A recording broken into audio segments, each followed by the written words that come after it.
susu dan madunya. Karena itu yang Tuhan janjikan. Dan saya mau katakan kepada saudara, tahun 2021 juga merupakan tahun berkat, juga merupakan tahun di mana engkau akan menikmati susu dan madu. Yang percaya katakan amin. Yang percaya saudara boleh taruh tangan saudara di dada sambil berkata, saya percaya tahun 2021 adalah tahun di mana saya menikmati berkat susu madu dari Tuhan. Yang percaya katakan amin. Nah, itu juga sama seperti bangsa Israel. Mereka ada di padang gurun, saudara-saudaraku. Dan kemudian Tuhan memberikan perintah kepada Joshua, seberangi sungai Jordan ini. Meninggalkan padang gurun, memasuki tanah perjanjian. Tempat yang Tuhan mau mereka hidup dipimpin oleh Tuhan. Nah, persoalannya adalah di hadapan mereka, supaya mereka bisa meninggalkan padang gurun dan masuk tanah perjanjian, di depan mereka ada sungai Yordan. Persoalannya adalah sungai Jordan. Jangan saudara pikirkan sungai Jordan seperti sungai, apa ya, saya nggak tahu kalau di Jakarta ada sungai apa ya. Sungai mungkin saudara pikir sungai yang kecil gitu. Bukan, saudara-saudara. Saudara perlu tahu bahwa pada saat itu dikatakan sungai Jordan itu sebab sampai meluap sepanjang tepinya selama musim menuai. Jadi sungai Jordan itu lagi penuh dengan halo, sebentar. Oke, saudara dengar saya? Coba saya lihat beberapa tangannya diangkat. Oke, nah sampai di mana tadi? Oke, thank you very much ya. Saya minta maaf. Nah, jadi persoalannya adalah sungai Jordan yang mereka sedang hadapi adalah sungai Jordan yang sedang meluap begitu ya, banjir begitu, saudara-saudaraku ya.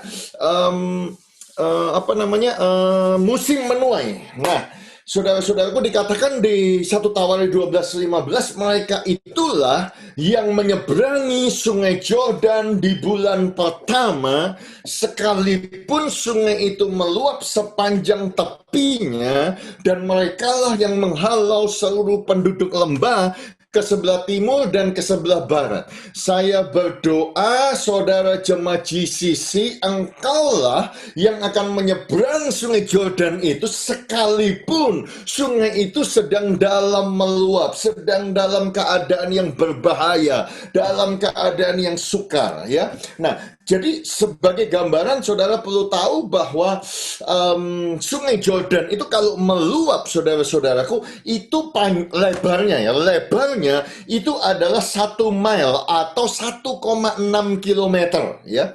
Saudara di Jakarta kan pakai istilah kilometer, jadi saudara bisa bayangkan ya, 1,6 kilometer lebarnya ya. Dan kemudian karena dia banjir, itu kecepatan arusnya itu 65 kilometer per jam ya.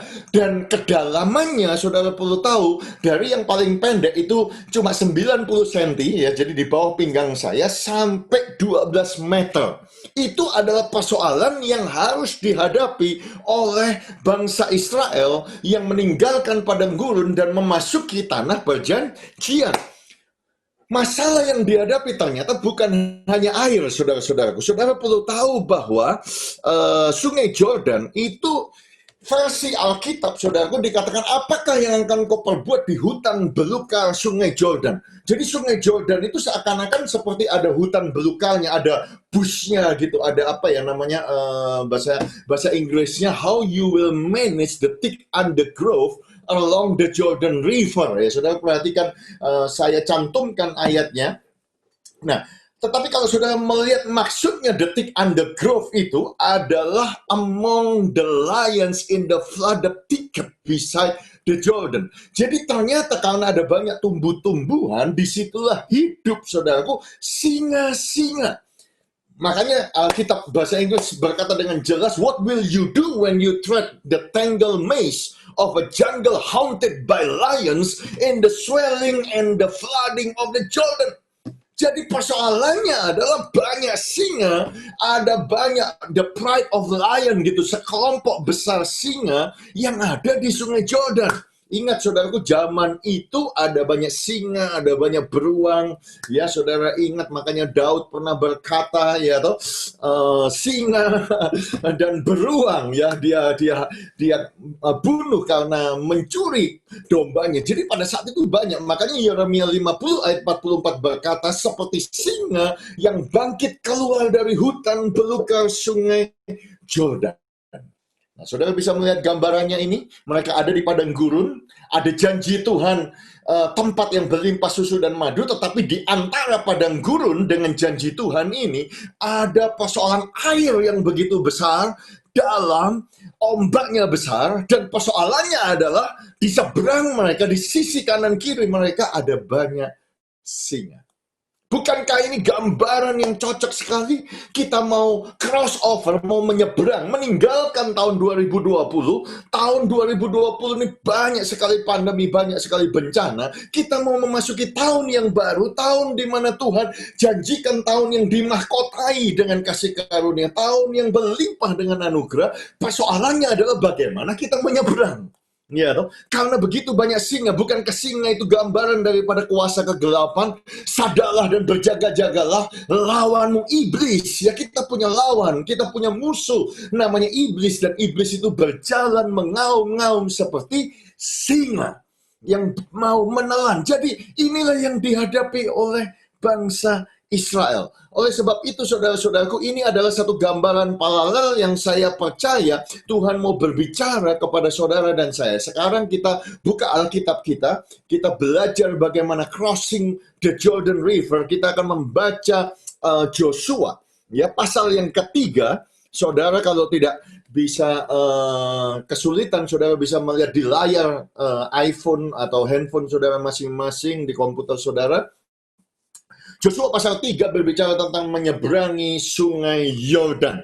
Ayat yang ketiga, dan memberi perintah kepada bangsa itu, katanya, segera sesudah kamu melihat tabut perjanjian, Tuhan Allahmu yang diangkat para imam yang memang suku Lewi, maka kamu harus juga berangkat dari tempatmu dan mengikutinya.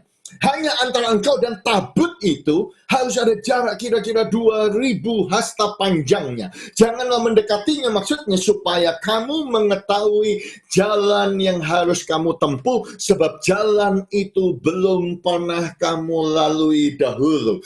Bukankah ini adalah profetik sekali buat kita? Sebab kita perlu tahu bagaimana Tuhan memimpin kita menyeberang, karena jalan yang harus kita tempuh nanti kita belum pernah lalui sebelumnya.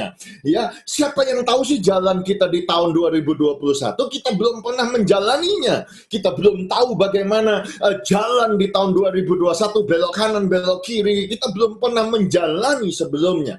Ya, saudara mengerti apa yang saya sampaikan? Jadi perhatikan ayat yang kelima. Berkatalah Joshua kepada bangsa itu, kuduskanlah dirimu, sebab besok Tuhan akan melakukan perbuatan yang ajaib di antara kamu. Dan kepada para imam itu Joshua berkata demikian, angkatlah tabut perjanjian dan menyeberanglah di depan bangsa itu. Maka mereka mengangkat tabut perjanjian dan berjalan di depan bangsa itu. Maka kau perintahkan kepada para imam pengangkat tabut perjanjian itu demikian. Setelah kamu sampai ke tepi air sungai Yordan, haruslah kamu tetap berdiri di sungai Yordan itu. Sesungguhnya tabut perjanjian Tuhan semesta bumi berjalan menyeberang di depan kamu, masuk ke sungai Yordan.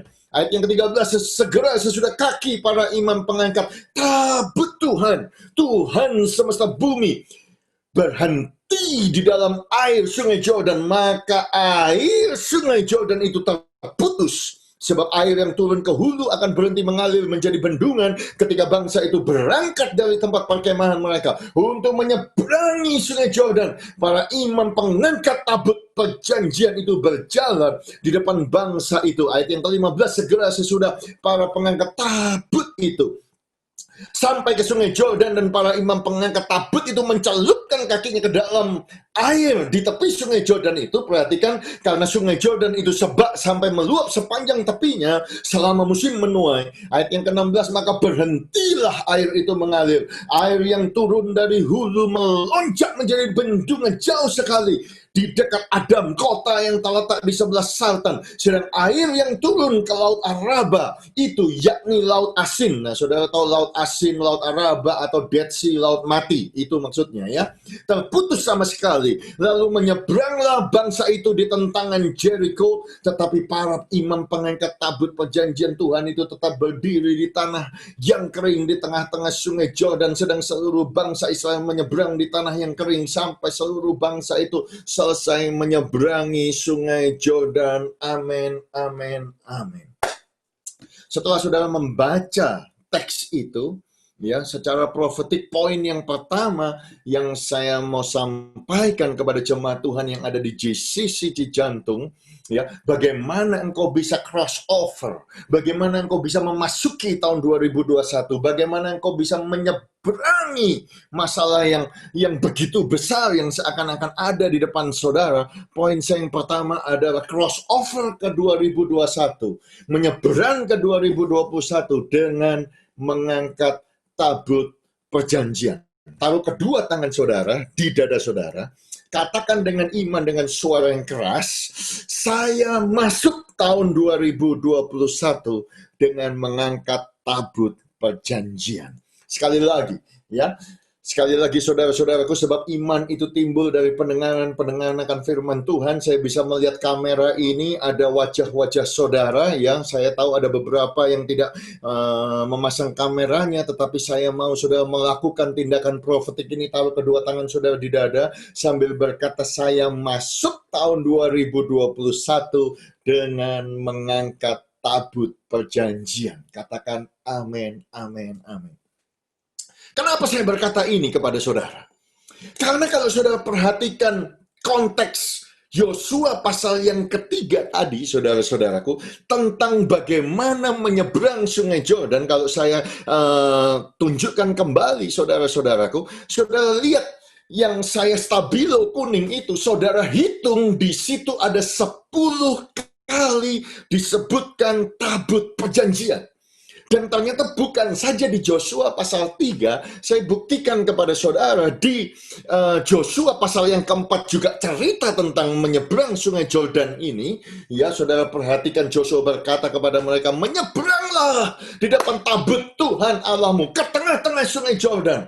Angkatlah masing-masing sebuah batu ke atas bahumu menurut bilangan suku orang Israel, supaya ini menjadi tanda di tengah-tengah kamu jika anak-anakmu bertanya di kemudian hari, apa sih arti batu-batu ini bagi kamu? Jadi maksudnya Joshua ngomong, ketika para imam pengangkat tabut itu mencelupkan kakinya, terjadilah satu mujizat yang besar. Ya, terjadilah sungai itu merebak jauh sekali seperti bendungan sampai ke Laut Mati. Saudara yang pernah ke Israel, saudara akan mengerti maksud saya, karena ini menyeberang di tentangan Jericho, dan untuk sampai ke Laut Mati itu masih jauh, saudara-saudara. Dan ketika imam itu berdiri di tengah sungai Jordan itu, baru mereka menyeberang, dan mereka disuruh mengambil satu batu, membangun satu monumen, supaya apa? Supaya menjadi tanda, karena jika anak-anak itu bertanya di kemudian hari maksudnya apa, maka ayat yang ketujuh, kamu harus katakan kepada mereka bahwa air sungai Jordan itu terputus di depan apa? Saudara perhatikan sekali lagi, tabut perjanjian Tuhan. Ketika apa? Ketika tabut itu menyeberang sungai Jordan, air sungai Jordan itu terputus. Jadi yang menyeberang itu yang pertama harus tabut perjanjian. Yang menyeberang adalah Tuhan itu sendiri. Oh, perhatikan, ini luar biasa sekali. Sebab itu batu-batu ini akan menjadi tanda peringatan bagi orang Israel untuk selama-lamanya. Pula Joshua menegakkan 12 batu di tengah-tengah sungai Jordan di tempat bekas berjejak kaki para imam pengangkat tabut perjanjian itu. Batu-batu itu masih ada di sana sampai sekarang. Para imam pengangkat tabut itu tinggal berdiri di tengah-tengah sungai Jordan sampai selesai dilakukan segala yang diperintahkan Tuhan kepada Joshua untuk disampaikan kepada bangsa itu sesuai dengan segala yang diperintahkan Musa kepada Joshua. Maka menyeberanglah bangsa itu dengan cepat-cepat. Ketika seluruh bangsa itu selesai menyeberang, maka menyeberanglah tabut Tuhan itu serta para imam di depan mata bangsa itu. Ayat yang ke-16, perintahkanlah para imam pengangkat tabut hukum Allah itu supaya naik dari sungai Jordan. Dan ayat yang ke-18, ketika para imam pengangkat tabut perjanjian itu keluar dari tengah-tengah sungai Jordan, baru saja kaki para imam dijejakkan di tanah yang kering, berbaliklah air dari sungai Jordan itu ke tempatnya dari seperti dahulu dengan meluap sepanjang ke tepinya.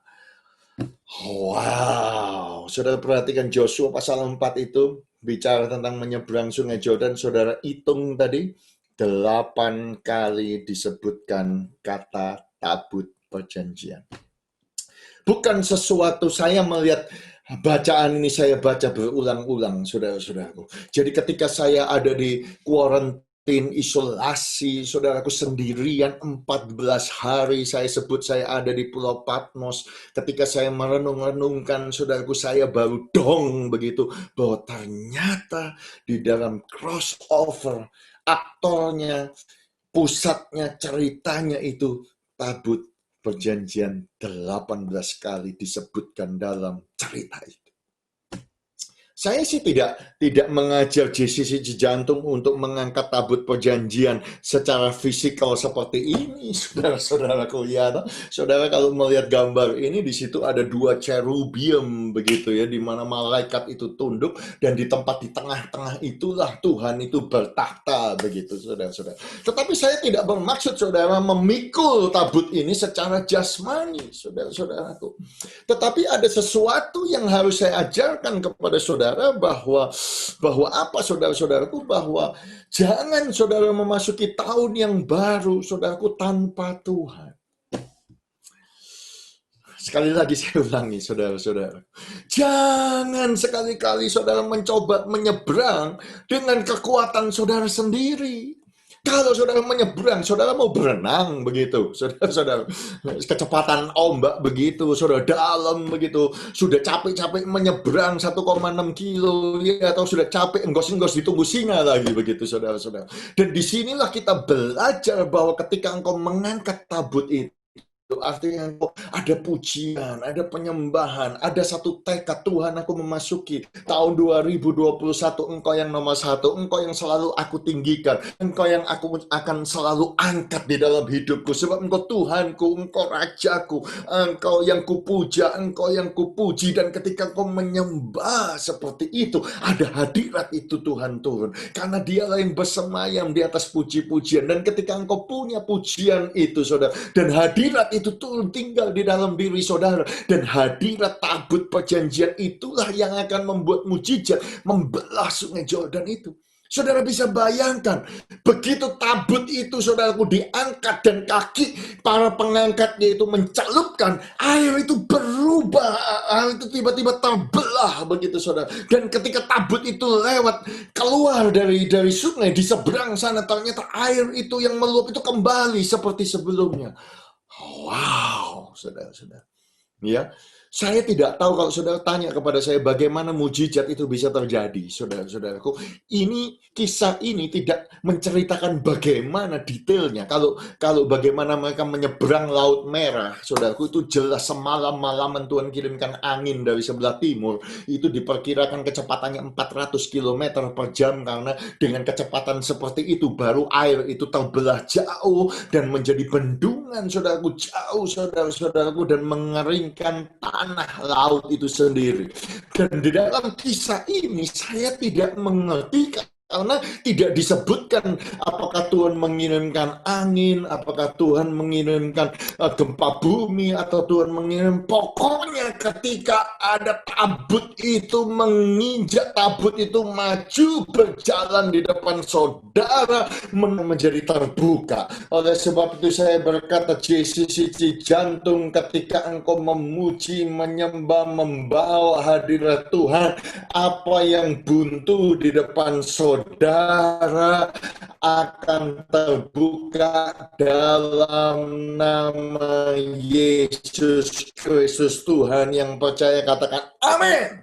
Oh, haleluya. Tentang tabut itu, saudara-saudaraku, bagi orang Israel, tabut itu adalah sesuatu yang yang sangat amat penting sekali, saudara-saudaraku, bagi orang Israel. Makanya Daud, saudara-saudaraku, ketika dia menjadi raja di Yerusalem, saudaraku, yang dia pemikiran pertama bagaimana caranya bawa tabut itu dari Kiryat Yarim sampai ke Yerusalem. Dia salah bawanya, saudara-saudaraku, makanya dititipkan di Obed Edom, dan Alkitab berkata tabut itu ada di Obed Edom 3 bulan lamanya, dan karena tabut itu ada 3 bulan lamanya, saudara-saudaraku, apa yang terjadi? Tuhan memberkati Obed Edom, Tuhan memberkati keluarganya, Tuhan memberkati apa yang segala yang dia milikinya. Dan saya mau menyampaikan di tahun 2021, ketika saudara punya tabut, ada hadirat Tuhan itu. Oh, di dalam rumah saudara, di dalam doa saudara, di dalam ketika saudara pagi berdoa saat teduh, di dalam gereja saudara, di dalam pekerjaan saudara, saya bernubuat dalam 3 bulan engkau diberkati.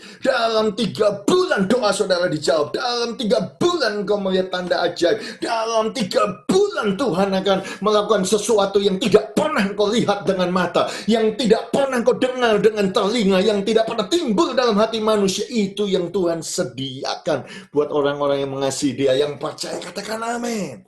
Ya, jadi saudaraku, tabut perjanjian bagi orang Israel zaman itu penting sekali. Saudara-saudaraku, kalau mereka perang, mereka bawa apa ya? Tabut itu. Karena kalau mereka nggak bawa itu, kalah mereka perang, saudara-saudara. Iya toh. Jadi mereka sudah terbiasa perang, dia bawa tabut, saudaraku. Mau menyeberang, dia bawa tabut, saudara-saudaraku. Apalagi semua yang persoalan yang mereka hadapi, apapun tantangan yang mereka hadapi di depan saudara, itu yang menjadi senjata utama mereka. Dan saya mau katakan kepada saudara, senjata mereka itu jauh lebih hebat dari bom atom, jauh lebih hebat dari senapan AK-7, jauh lebih hebat daripada kekuatan keuangan, kekuatan koneksi, ilmu pengetahuan. Karena itulah yang senjata yang paling muktahil, yaitu apa? The presence of God itu sendiri.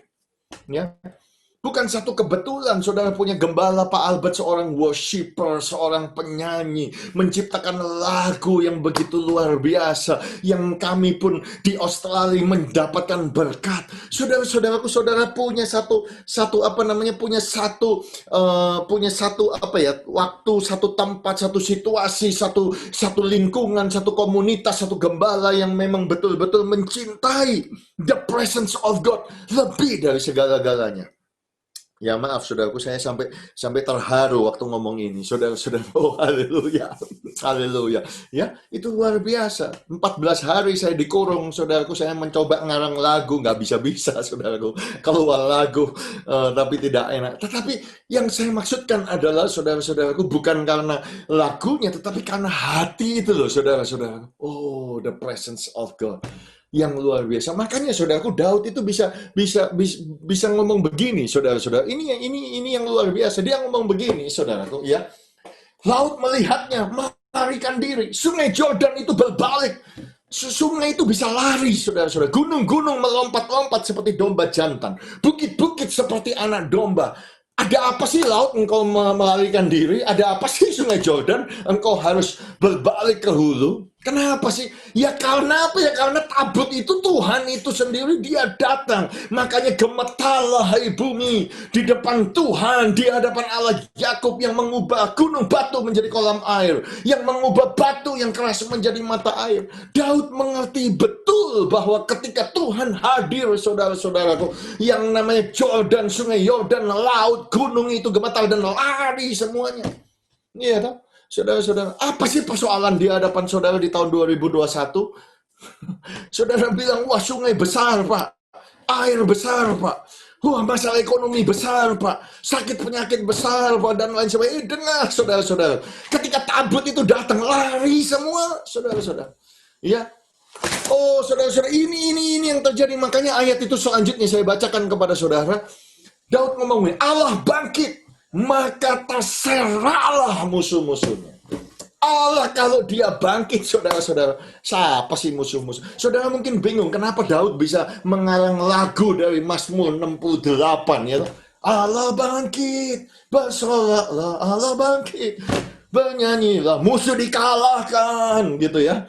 Umatnya dibebaskan, Allah dahsyat dihitung. Mungkin saudara-saudara, kenapa sih Daud bisa menyanyi demikian? Karena Daud itu baca perjanjian lama.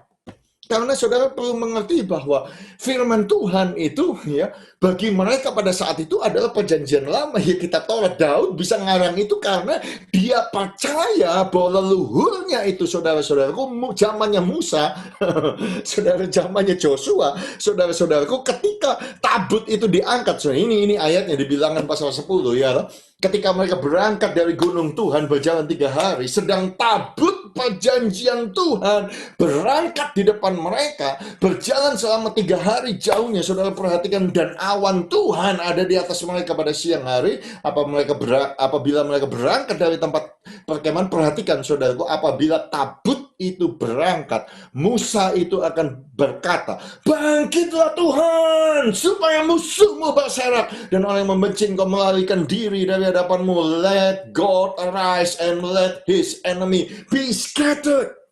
Saudara-saudaraku, jadi apa yang terjadi di zaman itu ketika tabut itu, saudaraku, diangkat, Allah itu akan bangkit, Allah akan membuat musuhnya berserakan. Daud percaya, dia menuliskan Mazmur itu karena dia baca perjanjian lama, saudara-saudaraku, dan dia melakukan di dalam kehidupannya. Jadi sama seperti JCC Cijantung, saudara dan saya, kita juga baca firman Tuhan, saudara-saudaraku, kita juga percaya, kita menyanyikan lagunya, saudara-saudaraku, dan kita mengangkat hadirat Tuhan, dan ketika hadirat itu Tuhan datang, apa sih yang sukar di hadapan saudara? Itu semua akan terserak. Maka apa yang tidak mungkin bagi manusia itu mungkin bagi Tuhan. Yang percaya katakan amin. Sekali lagi, yang percaya katakan amin. Oh haleluya. Sekarang poin saya yang kedua, ya. Saya sudah ngomong cukup panjang ya. Kasih saya waktu sedikit lagi, boleh ya, Bu Intan, boleh ya. Poin saya yang kedua, saudara-saudaraku, yang saya mau tekankan kepada saudara adalah ini: jangan takut menyeberang, sebab Tuhan menyertaimu. Taruh tangan saudara di dada sambil berkata, jangan takut menyeberang, Tuhan menyertai saya. Katakan amin. Saya lihat ada yang di kamera ini ada yang suami istri, begitu saudara. Sekarang kalau saudara ikut ibadah ini, ada anak saudara, ada istri saudara, ada suami saudara, ngomong sama suami saudara, kamu jangan takut nyebrang ya, jangan takut masuk tahun 2021 sebab Tuhan menyertai engkau. Saudara bisa ngomong begitu, kasih pelukan suami saudara, kuatkan suami saudara, kuatkan istri saudara, kuatkan anak saudara, kuatkan tante saudara, kuatkan nenek saudara. Banyak orang yang takut di tahun 2021 ini karena apa? Karena berita yang mereka dengar semuanya negatif. Jangan takut nyebrang sebab Tuhan menyertai engkau. Oh haleluya. Ya, ini ayatnya yang saya mau tekankan kepada saudara. Hambaku Musa telah mati. Sebab itu bersiaplah sekarang, seberangi sungai Jordan ini. Saya mau ngomong yang sama. Tahun 2020 sudah lewat. Ya saya tahu, di tahun 2020 mungkin saudara ditinggalkan oleh yang saudara kasih. Ya ada persoalan, itu sudah lewat saudara-saudara. Tetapi sekarang ini loh, sekarang ini, bersiaplah sekarang, seberangi sungai Jordan ini, engkau dan keluargamu. Ya, sebab engkau akan menuju ke negeri yang kuberikan kepadamu. Engkau akan memasuki tahun 2021, tahun yang akan kuberikan kepadamu. Ya, bukankah telah kuperintahkan kepadamu, kuatkan dan teguhkanlah hatimu, janganlah kecut, janganlah tawar hati, janganlah takut, janganlah bimbang, janganlah khawatir, sebab Tuhan Allahmu menyertai engkau kemanapun engkau pergi. Bahasa Inggrisnya saudaraku, I repeat, be strong, be brave, don't be afraid and don't panic, for I, the Lord your God, am with you in all you do. Oh haleluya. Jadi saudara-saudaraku, jangan takut engkau menyeberang di tahun 2021. Memang saudaraku, mungkin saudara akan berhadapan dengan air yang besar yang saya bilang tadi saudara. Oh 1,6 km. Oh kedalaman 90 cm sampai 12 meter. Oh kecepatan arusnya 65 km per jam. Oh ada banyak singa. Tetapi sekali lagi saya ulangi, jangan takut sebab Tuhan menyertai engkau. Janganlah engkau takut apabila engkau menyeberang melalui air. Aku ini menyertai engkau. Apabila engkau melalui sungai-sungai, engkau tidak akan dihanyutkan. Bukankah Yesaya 43 ini menunjukkan kepada cerita kisah nyata yang sudah dialami oleh Joshua ketika mereka menyeberang melalui air yang besar itu, melalui sungai Jordan yang besar itu, saudara-saudara. Janganlah takut kalau engkau menyeberang. Ya, oh haleluya. Kenapa sih Pak? Kok nggak boleh takut dulu? Tadi kan saya sudah ngomong, angkat tabut. 18 kali disebutkan dalam kisah menyeberang sungai Jordan. Ya, Tuhan menyertai engkau. Kenapa? Kenapa kok tabut? Karena sebetulnya tabut itu mengingatkan kepada saudara. Ya, memang di atas tabut itu cherubium, ya, tempat di mana dua malaikat menyembah begitu, dan kemudian disitulah mercy seat, ya, tutup pendamaian di mana hadirat Tuhan itu turun. Tetapi kenapa tabut itu? Karena tabut itu akan mengingatkan bangsa Israel kepada tiga isinya, kepada tiga hal yang ada di dalam tabut itu. Jadi kalau saya gambarkan, saudaraku, mungkin bentuknya seperti ini kira-kira. Kalau saudara lihat, oh Pak, berarti tabut itu dalamnya ada tiga hal. Betul, tiga hal. Jadi bangsa Israel kemana-mana bawa ini supaya mereka ingat ada tiga ini. Nah, tiga itu apa maksudnya? Nah, saudara harus lihat ayatnya, saudara-saudara. Ini ayat saya terakhir ya. Saya sudah ngomong hampir 40 menit ya. Ya, tabut perjanjian yang seluruhnya disalut dengan emas. Saudara perhatikan di dalam tabut perjanjian itu tersimpan apa? Yang pertama, buli-buli emas berisi mana. Yang kedua apa? Tongkat Harun yang pernah bertunas. Yang ketiga apa? Loh-loh batu yang bertuliskan perjanjian. Ayo semua jemaat JCC ucapkan dengan suara yang keras. Buli-buli emas berisi mana? Satu. Dua, tongkat Harun yang pernah bertunas. Tiga, loh-loh batu yang bertuliskan perjanjian. Dan di atasnya kedua kerub kemuliaan yang menaungi tutup pendamaian.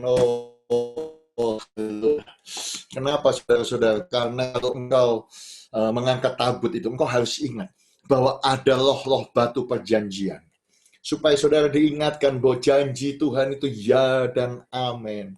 Langit dan bumi akan berlalu, kata Matius, Markus dengan Lukas, tetapi firmanku tidak akan pernah berlalu untuk selama-lamanya. Supaya saudara ingat bahwa Tuhan itu berjanji kepada saudara bahwa aku akan menyertai engkau. Oh, gadaku dan tongkatku itu akan menyertai engkau. Supaya saudara mengingat bahwa bersama dengan Tuhan kau keluar sebagai orang yang menang, bahkan lebih daripada pemenang. Itu janji Tuhan bahwa segala perkara dapat kau tanggung di dalam Dia yang memberikan kekuatan kepadamu. Supaya saudara mengerti bahwa ada perjanjian, saudaraku, bahwa bagi Tuhan tidak ada yang mustahil. Supaya saudara mengerti ada perjanjian yang Tuhan berikan, bahwa tangannya tidak kurang panjang untuk menolong saudara. Telinganya Dia tendangkan seruan orang-orang yang berseru kepadanya. Yang kedua, saudaraku, supaya saudara mengingat bahwa ada tongkat Harun yang pernah bertunas, berbuahkan buah badam, ya, itu kacang almond begitu, ya. Supaya saudara mengerti bahwa tongkat Harun yang sudah mati, tongkat saudaraku tidak ada kehidupan, dan ketika itu ditancapkan dekat dengan hadirat Tuhan, tongkat itu menjadi hidup, saudara-saudaraku. Bukankah itu sesuatu yang luar biasa? Artinya supaya mengingatkan saudara dan mengingatkan saya bahwa semua yang mati di tahun 2020, saudara mau ngomong ekonomi, saudara sudah mati, kesehatan saudara kelihatannya sudah hampir mati, tidak ada tanda-tanda kehidupan toko saudara, tidak ada tanda-tanda kehidupan pekerjaan saudara, tidak ada tanda-tanda kehidupan bank account saudara, tidak ada tanda-tanda kehidupan kota Jakarta, tidak ada tanda-tanda. Tuhan bisa memberikan kehidupan. Oh haleluya. Saya mau menyampaikan, I decree and I declare, semua yang saudara pikir itu hampir mati, itu bisa menjadi hidup dalam nama Yesus. Bahkan itu masih bisa berbuah. Ekonomi saudara bisa hidup dan berbuah. Keluarga saudara hidup akan berbuah. Pekerjaan saudara hidup dan berbuah. Masa depan saudara di tahun 2021 pun akan hidup dan berbuah. Dan yang ketiga, ada tulis iman. Saudara, bahwa apa saudara, sekali mereka ambil mana, kebanyakan saudara itu saudara baca ya, saya nggak punya waktu, itu menjadi ulat dan